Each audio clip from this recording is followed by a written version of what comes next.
భగవద్గీతను స్వీకరించడానికి శ్రీకృష్ణుడు అర్జునుడిని ఎందుకు ఎంచుకున్నాడు? కురుక్షేత్ర యుద్ధభూమిలో ప్రపంచానికి మార్గదర్శకమైన భగవద్గీత జన్మించింది. అయితే ఒక ప్రశ్న చాలా మందికి వస్తుంది. యుద్ధరంగంలో భీష్ముడు ఉన్నాడు, ద్రోణాచార్యుడు ఉన్నాడు, కృపాచార్యుడు ఉన్నాడు, విదురుడు ఉన్నారు.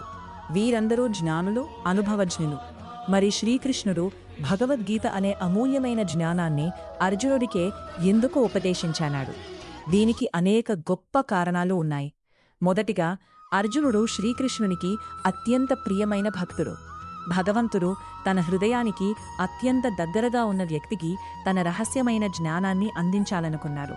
గీతలోనే శ్రీకృష్ణుడు, నీవు నా భక్తుడవు, నా స్నేహితుడవు కాబట్టి ఈ పరమ రహస్యాన్ని నీకు చెప్పుతున్నాను అని చెప్పాడు.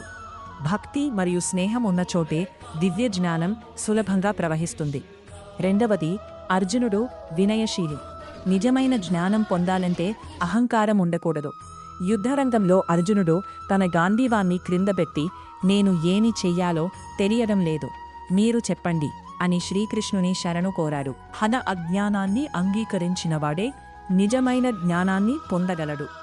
మూడవది, అర్జునుడు సాధారణ మానవునికి ప్రతినిధి. మన జీవితంలో కూడా ఎన్నో సందేహాలు, భయాలు, మోహాలు ఉంటాయి.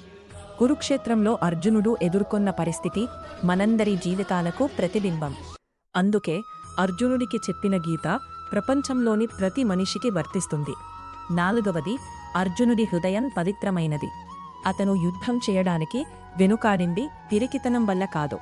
తన బంధువులు, గురువులు, మిత్రులు చనిపోతారనే కరుణతో బాధపడ్డారు. అలాంటి దయగల హృదయం ఉన్నవారికి భగవంతుని జ్ఞానం సులభంగా అర్థమవుతుంది.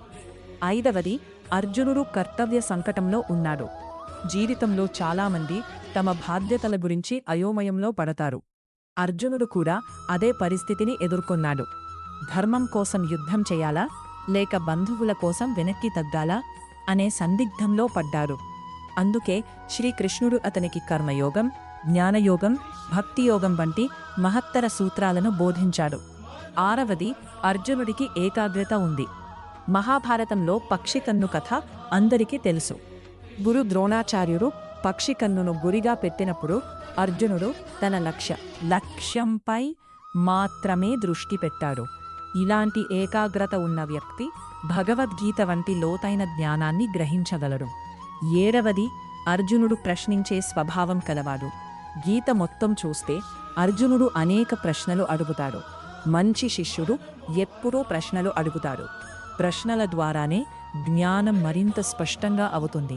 అర్జునుడి ప్రశ్నల వల్లే ప్రపంచానికి గీతలోని అనేక రహస్యాలు తెలిసాయి. ఎనిమిదవది, అర్జునుడు ధర్మానికి అంకితభావం కలవాడు. అతను వ్యక్తిగత లాభం కోసం యుద్ధం చేయలేదు, ధర్మాన్ని కాపాడటం కోసం యుద్ధం చేశాడు. ధర్మం కోసం పోరాడే వ్యక్తిని భగవంతుడు ఎప్పుడూ ఆదరిస్తాడు. తొమ్మిదవది, అర్జునుడు కార్యశీలి. భగవద్గీత కేవలం అడవులకు వెళ్లిన సన్యాసుల కోసం కాదు, కుటుంబంలో, సమాజంలో, ఉద్యోగంలో బాధ్యతలు నిర్వర్తించే ప్రతి మనిషి కోసం. అర్జునుడు ఒక యోధుడు, గృహస్థుడు, నాయకుడు. అందువల్ల అతనికి చెప్పిన సందేశం అందరికీ ఉపయోగపడుతుంది.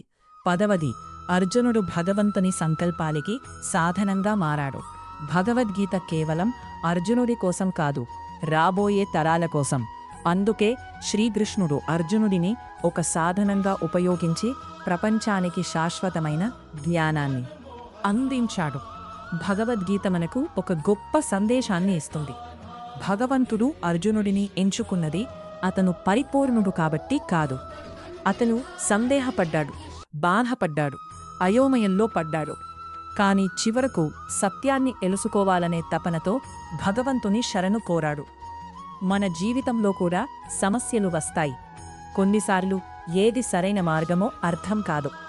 అప్పుడు అర్జునుడిలా వినయంతో భగవంతుని